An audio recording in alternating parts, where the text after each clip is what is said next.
Hello guys, in today's video I will be showing you how to fix Capcut couldn't load problem. So this is easy. Go to the settings first and then scroll down to the apps section and then go to the search and search Capcut,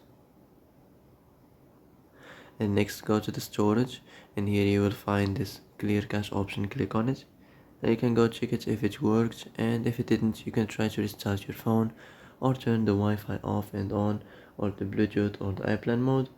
Also you can try to clear data, but be careful. If you clear data, all the CapCut's data will be deleted. This includes all files, the settings, the accounts, the databases, etc.